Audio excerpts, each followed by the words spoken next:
tentang seorang pendiri kerajaan Islam pertama yang tulisannya ini adalah Kabri Al-Marhum Al-Maghfuri Al-Taqi Al-Nasih Al-Habibin Nasibil Karimi Al-Abidi Al-Fatahi Al-Mulakabi Sultan Al-Malik As-Salih.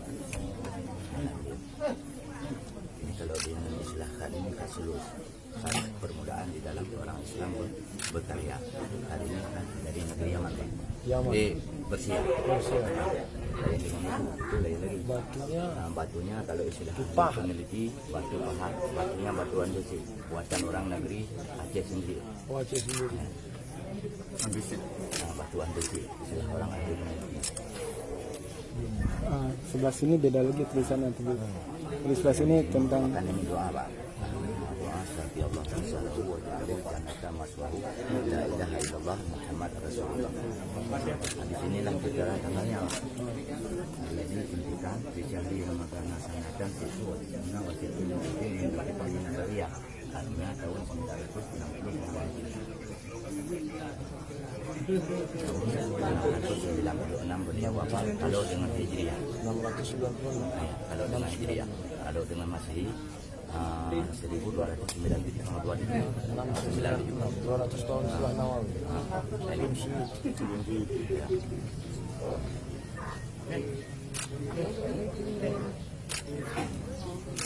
Sebelah sini udah kita Ustaz, jadi beda lagi maksudnya tulisan-tulisan itu semua. Ya Ustaz. Kalau yang ini saya apa? Apa? Itu yang bisa jelasin.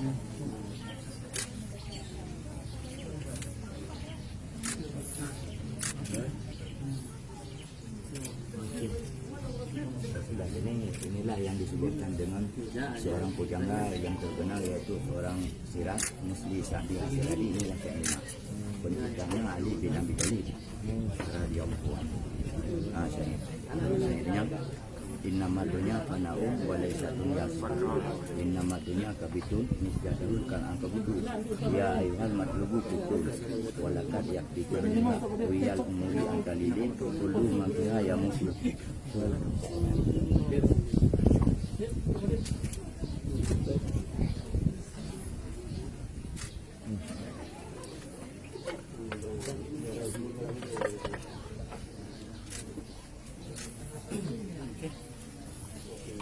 Clear mo ba?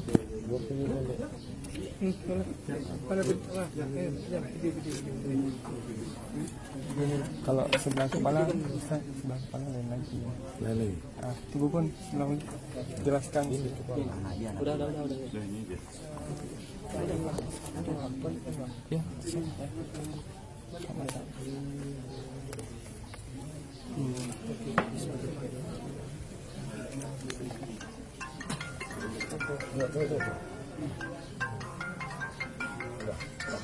Assalamualaikum warahmatullahi wabarakatuh. Waalaikumsalam warahmatullahi wabarakatuh. Dulu saya pernah dikasih satu buku, penulisnya orang dari Pontianak, cerita tentang sejarah Islam.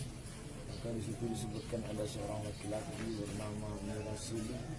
Lalu kemudian bermimpi berjumpa Nabi Muhammad SAW. Sebelum dari mulutmu, yang kita bangun dia sudah bisa baca Quran. Saya sangat ingin, tak pernah terpikir bahwa saya akan sampai ke makam ini. Akhirnya hari ini saya sampai ke makam ini, lebih hampir 30 tahun baru Allah sampaikan kemari. Nikmat yang besar dapat pula dibimbing oleh saudara saya untuk membaca, dan bersama Ustaz Fadil Rahmi, Ketua Ikatan Alumni Timur Tengah. Alhamdulillah, nikmat yang besar.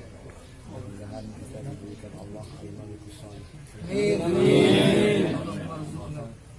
kita di akhirat bisa bertemu dengan al-Malikus Shalih bersama Nabi Muhammad SAW. Mudah-mudahan sering-sering kita berziarah ke makam orang soleh yang pelajari kehidupan mereka.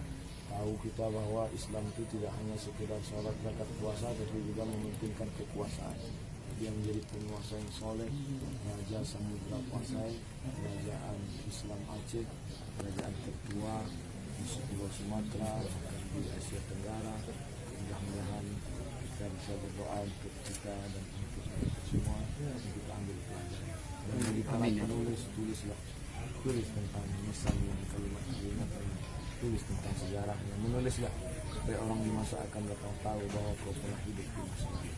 Terima kasih. Assalamualaikum warahmatullahi wabarakatuh. Waalaikumsalam warahmatullahi wabarakatuh.